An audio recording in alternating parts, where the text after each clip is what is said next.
Assalamualaikum warahmatullahi wabarakatuh. Saya Silmisra Tikso Ilo dari Program Studi Pendidikan Guru Sekolah Dasar Kelas B, Pendidikan Profesi Guru Prajabatan Universitas Negeri Yogyakarta. Hari ini saya akan menjelaskan tentang perjalanan pendidikan nasional Indonesia dan yang kedua tentang dasar pendidikan Ki Hajar Dewantara, di mana pada penjelasan saya ini akan lebih fokus pada dua produk yang saya hasilkan, yaitu berupa artikel online yang telah saya muat pada salah satu media online harian rakyat Maluku.fajar.co.id. Tentunya dari kedua produk ini memenuhi tugas mata kuliah Filosofi Pendidikan Indonesia. Artikel yang pertama berisi refleksi pendidikan nasional dari Maluku. Setiap wilayah di Indonesia memiliki perjalanan dan kemajuan di sektor pendidikan yang berbeda-beda. Salah satunya pendidikan nasional dari Timur Indonesia di Provinsi Maluku. Dewasa ini, penerapan sistem pendidikan desentralisasi sesuai standar kurikulum Merdeka Belajar perlu upaya ekstra lantaran akses konektivitas antar wilayah masih menjadi persoalan setempat secara umum. Konsep Merdeka Belajar yang digagas oleh Bapak Pendidikan Indonesia Ki Hajar Dewantara, di mana guru harus mendidik dengan hati sehingga harus memerdekakan manusia dari segala aspek kehidupan baik dari segi fisik, rohani, dan jasmani. Sayangnya ketidaksinambungan dengan kemerdekaan guru dari fakta empiris yang ditemukan, guru-guru yang mengabdikan diri mereka di wilayah 3T, yakni wilayah tertinggal, terdepan, terluar, salah satunya di Provinsi Maluku, harus bertahan dengan ketimpangan antara beban yang mereka emban dengan tantangan untuk menyelaraskan karir profesi mereka sebagai guru. Perjalanan pendidikan nasional Indonesia secara umum dimulai dari sebelum kemerdekaan, pasca kemerdekaan, dan mengisi kemerdekaan, tentunya menjadi satu refleksi yang tidak bisa dilepas-pisahkan dari hal ini. Mulai dari bagaimana Bapak Pendidikan Indonesia Ki Hajar Dewantara dalam menanamkan prinsip-prinsip pendidikan pada zaman kolonial, pada zaman VOC, di mana bangsa Indonesia saat itu masih terbatas dari segi mengakses pendidikan yang layak.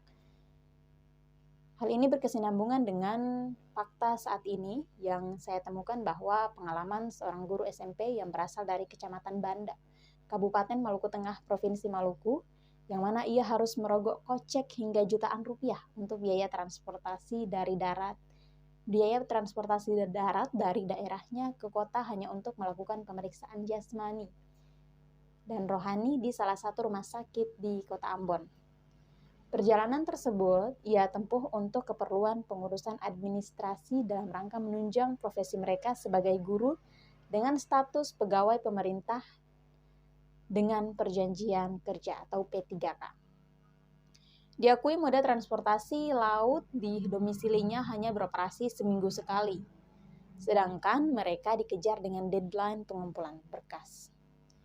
Konon katanya Merdeka Belajar ialah kurikulum abad ke-21 dengan ekspektasi peserta didik memiliki waktu untuk memahami konsep dan menguatkan kompetensi di era 4.0 hingga menuju era 5.0. Kurikulum yang diperkenalkan oleh Kemendikbudristek pada bulan Februari 2022 ini sebagai langkah untuk mengatasi krisis pembelajaran peserta didik yang cukup lama. Selain itu, kondisi ini diperparah akibat pandemi COVID-19 yang banyak mengubah proses pembelajaran tatap muka menjadi pembelajaran jarak jauh. Katanya lagi, kurikulum ini berfokus untuk mengasah minat dan bakat anak sedini mungkin. Namun dalam praktiknya, masih banyak anak-anak didik di Maluku yang masih terbelenggu dengan fasilitas dan sarana-prasarana yang kurang memadai. Tidak meratanya penataan pendidikan nasional hingga ke daerah bukan masalah baru yang dihadapi saat ini. Hingga akhirnya konsep kurikulum yang mestinya dilaksanakan dengan berpihak atau berpusat pada peserta didik malah dikhawatirkan tidak akan maksimal disebabkan oleh tidak adanya penunjang berupa sarana-prasarana sekolah yang memadai. Bagaimanapun, ketertinggalan ini bukan sekedar masalah sektor lokal saja, melainkan sudah menjadi masalah nasional. Dikutip dari jpnn.com, pakar pendidikan abad 21 Indra Karismaj dalam seminar Computational Thinking, A Global Trend in Education, ia menyatakan bahwa salah satu cara mengejar ketertinggalan Indonesia adalah dengan menerapkan STEM atau Science, Technology, Engineering, and Math. Metode pembelajaran populer di dunia ini menerapkan pembelajaran tematik integratif karena menggabungkan 4 bidang pokok dalam pendidikan. Secara nasional, Indonesia perlu upaya yang ekstra dari seluruh stakeholder dalam upaya mengejar ketertinggalan di bidang pendidikan. Itulah potret ataupun gambaran yang masih ada pada sektor pendidikan Indonesia di mana mewarnai perjalanan pendidikan nasional.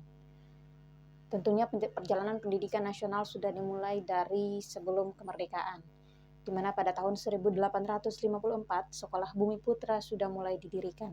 Namun hal tersebut hanya untuk kepentingan VOC, di mana pada Sekolah Bumi Putra dengan tujuan kolonialisme ingin membuat atau merekrut pegawai-pegawai yang bekerja untuk kepentingan VOC.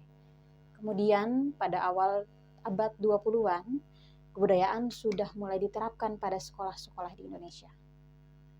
Beralih ke tahun 1920, di mana Taman Siwa sudah didirikan, namun Taman Siwa ini adalah konsep pendidikan di mana sekolah dengan aliran keagamaan yang sudah mulai didirikan di sejumlah pulau, misalnya Pulau Borneo, Sulawesi, Pulau Jawa, dan Pulau Sumatera. Poin kedua, saya akan memaparkan tentang dasar pendidikan Ki Hajar Dewantara. Di sini ada satu artikel yang saya tulis. Pemaparan artikel yang kedua mengenai kurikulum Merdeka Belajar dibutuhkan generasi alfa. Hal ini tentu berhubungan dengan koneksi antar materi yang memuat tentang dasar pendidikan Ki Hajar Dewantara. Salah satu hal yang menarik dari dasar pendidikan Ki Hajar Dewantara ialah video ataupun pidato Ki Hajar Dewantara di depan Sivitas Akademika Universitas Gadjah Mada pada masanya. Saat itu beliau betul-betul menanamkan bagaimana prinsip pendidikan Indonesia ke depannya yang berlandaskan pada Tutwuri Handayani. Dalam artikel ini saya mengulas beberapa poin penting yang isinya sebagai berikut. Dilema Sivitas Akademika di tingkat satuan pendidikan masih menjadi PR bagi pemangku kepentingan di era keterbukaan saat ini. Penggunaan kurikulum yang kian berganti menjadi sorotan semua pihak, baik guru, orang tua, hingga para siswa. Tak kayal pertanyaan pun muncul di benak setiap orang. Apakah implementasi kurikulum merdeka dibutuhkan generasi alfa saat ini atau tidak? Secara regulasi, memang pertanyaan tersebut sudah terjawab dengan pemberlakuan kurikulum Merdeka Belajar oleh Kemendikbudristek sejak tahun 2022-2023 lalu. Sayangnya pemerataan kurikulum Merdeka ini masih sebatas pada sekolah-sekolah tertentu yang dalam tanda kutip sudah lengkap dari sarana prasarana atau sarpras pendukung maupun kompetensi pendidiknya. Pada Minggu 4 Februari 2024, saya mencoba mengonfirmasi salah seorang mahasiswa PPG Prajabatan yang berkuliah di Universitas Negeri Yogyakarta, di mana ia mengaku ketika menjadi mahasiswa S1 dan melaksanakan program kampus mengajar batch 1 atau angkatan 1 pada tahun 2021 pada Satuan Pendidikan Sekolah Dasar di salah satu sekolah di Ambon. Pihak sekolah saat itu masih menggunakan kurikulum 2013 atau K13 yang pada waktu itu masih menggunakan model pembelajaran teacher center.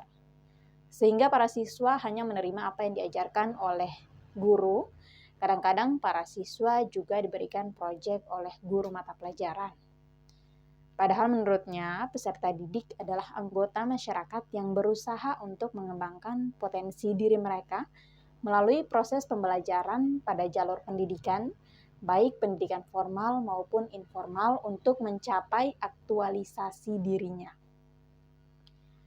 Oleh sebab itu, ia beranggapan bahwa konsep pendidikan Indonesia yang sejak dahulu digaungkan oleh Ki Hajar Dewantara mesti diimplementasikan di era keterbukaan saat ini. Menurut dia, relevansi pemikiran Ki Hajar Dewantara sejalan dengan kurikulum Merdeka Belajar karena siswa diberi ruang untuk belajar secara merdeka dan adanya proyek penguatan profil pelajar Pancasila atau P5. Sayangnya pada saat ia bersekolah, konteks pendidikan Indonesia pada saat itu masih menggunakan kurikulum KTSP. Kemudian saat ini dengan dominasi kurikulum 2013, maka ada banyak tantangan yang harus dihadapi. Hakikatnya, secara implisit memang kurikulum 2013 hampir mirip dengan kurikulum Merdeka Belajar, di mana siswa yang harus lebih aktif dalam pembelajarannya. Sejalan dengan itu, menurutnya, kekuatan pemikiran Ki Hajar Dewantara tentang proses pembelajaran sesuai dengan kodrat alam dan zaman, di mana menyesuaikan dengan sosio-kultural para siswa. Konsep pendidikan menurut KHD adalah pendidikan yang holistik, di mana murid atau peserta didik dibentuk menjadi insan yang berkembang secara utuh, meliputi rasio, rasa, olah jiwa, dan olahraga. Melalui proses pembelajaran dan lainnya yang berpusat pada murid dan dilaksanakan dalam suasana penuh makna. Ia pun berpesan sebagai calon guru masa depan, sudah menjadi tanggung jawabnya untuk menerapkan kurikulum Merdeka Belajar dalam proses pembelajaran yang berpusat pada peserta didik dan disesuaikan dengan perkembangan digital saat ini. Selain itu, sebagai calon guru, ia juga berpesan bahwa tugasnya dan juga rekan-rekan yang lainnya ialah mendorong dan memotivasi peserta didik untuk menjadi pribadi yang baik. Jika ada warga sekolah yang mengalami kekurangan atau hal yang lainnya, maka selaku seorang guru haruslah membiasakan anak agar memiliki jiwa solidaritas yang tinggi. Dasar pendidikan Ki Hajar Dewantara patut menjadi satu acuan di mana nilai-nilai asli, nilai-nilai kultur budaya masih dijadikan sebagai satu penguatan yang tidak bisa dilepas pisahkan. Selain itu, penerapan P5 atau penguatan profil pelajar Pancasila perlu menjadi satu pertimbangan yang harus betul-betul difokuskan oleh pihak sekolah. Barangkali seperti itu untuk penjelasan terkait dengan dasar pendidikan Ki Hajar Dewantara. Sekian yang bisa saya sampaikan. Terima kasih. Assalamualaikum warahmatullahi wabarakatuh.